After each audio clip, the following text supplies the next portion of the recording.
Hey folks, welcome back to Coco Rare Coins and Currency. As always, hope you're doing absolutely fantastic. Do you want to find out how much your error coins are worth, your mint varieties? Well, this is the video. Let me tell you what happened to me just last week. I was at my local bookseller. I picked up this book right here. It's called Strike It Rich with Pocket Change. This book changed my life. In fact, I just got back from the Caribbean where I'm looking at a couple of different private islands to buy. And my current problem is I don't know what color to paint my Learjet. If you have any suggestions, comment down below. But no, seriously, folks, want to talk to you a little bit about errors, varieties, and what they might be worth. But first, I sincerely mean this is a cool book. Strike It Rich with Pocket Change. The reason it's called that is they're really focused on coins that you're going to find in pocket change from 1950 to present. You know, pennies, nickels, bunch of pennies, nickels, dimes, quarters, things of that nature. You can buy this on Amazon, Barnes and Noble. It's about 18 bucks a piece. Okay, so check it out. It's pretty cool. All right, but let's talk a little bit more about error coins and how much are they really worth. All right, so if you look through this book, each error variety shows you approximately what that coin is worth. And the reality is most of these errors and varieties are worth 10 to 20, maybe $30.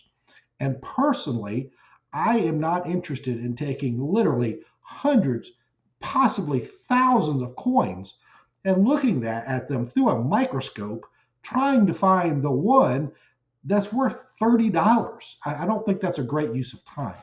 Okay. So here's the thing you want to pay attention to when you get into errors and varieties. Okay. It's like that old game. Well, what do you see in that cloud? Well, I see Elvis playing the guitar. And the guy next to you says, I don't see that.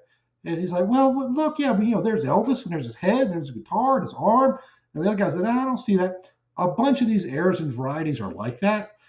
They're really focused on super minute details. I mean, it's like, look at the L in Liberty, look at the bottom of it. Do you see right there? I mean, just super, super crazy details that some people see and some people don't. All right.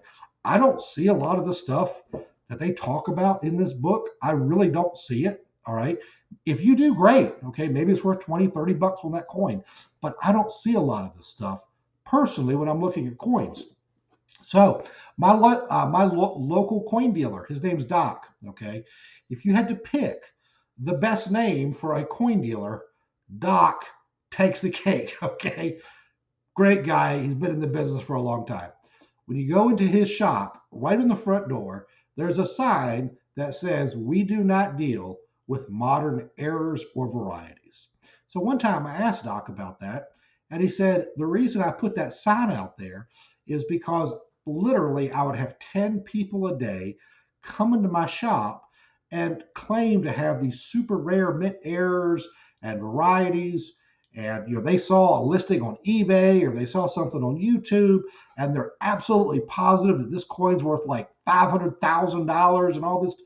And he said, I got so tired of dealing with it that I just took myself out of that business. He says, I'm just not interested in it anymore. And that's true. That's true. I get tons and tons of comments right here on my YouTube channel, on my Facebook groups, with people uploading pictures of just weird, bizarre marks on coins, asking, "Is this an error? Is it a variety? Is it worth a bunch of money?" And in reality, folks, most of this stuff is really not worth very much money, and it's really not worth your time to go looking for it. So when you get into errors and varieties in the coin collecting business, this is a very small niche. All right, coins do not have to have errors to be valuable. Some of the most expensive coins ever are not errors. They're just very rare and in very high grades. All right. So error and variety collecting is a very, very small niche.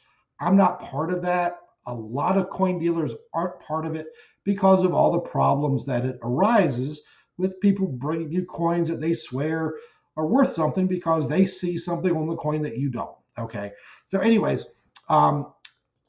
if we talk about some of these marks on coins. Okay, so one of the biggest things that we see is what we call a repunched mint mark. All right, so in 1989 and prior, on the master dies for pennies, nickels, dimes, quarters, things of that nature, they literally had a mint employee. Let's say they were in Denver, so that's D for Denver. They had a mint employee with a D punch and a mallet, and they would put that D punch on the die, hit it with a mallet, okay, to put the D mint mark on the coin. If that strike was not hard enough, they would then hit it again. So you sometimes get, that is called, what you sometimes get, a repunched mint mark. To me, that's not an error. That's just how coins used to be produced. It's not an error. That's just what happened, okay? It's a variety, but it's not an error, all right? And most of this stuff, I'm gonna throw some pictures up here on the screen. Most of this stuff, unless you're looking at it under a microscope at like 50 times magnification, a lot of this stuff you're just not going to see, if you can even see it at all. So what I'm throwing up there right now, a couple of D mint marks that are supposed to be repunched mint marks. There's arrows pointing at different things. Some of this stuff I see, some of it I don't.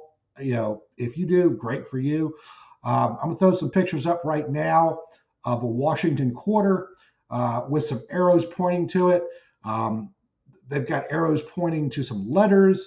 They've got arrows pointing to one of the leaves on the back of the quarter on the branch that the eagle's perched on. I don't see anything too weird. And then, of course, they have this one, the In God We Trust on quarters. They've got like 6 different arrows pointing at different things. I don't know what they're saying. I don't see it. Maybe you do, great. But this is one of the reasons I avoid mint errors and varieties, is because of stuff like this, okay? Ultimately, where this leads is insanity over on eBay. So this right here, this is an actual eBay listing that's live right now. It says it's a super rare Lincoln penny with too many mint errors to list. It's just, there are so many errors on this coin, I don't have time to list them all. But I just want to give you I want you to give me $1,500 for this coin, and just trust me about all these mint errors. Well, before I give you $1,500 in cash for a coin, I want you to list all those errors. Go ahead. I got time. I'm waiting on you. Okay, so folks, be very careful with some of this stuff. I appreciate you watching. If you liked the video, if you got something out of it, click that like and subscribe button down below. It really helps me out. I'll see you soon. Thanks, folks.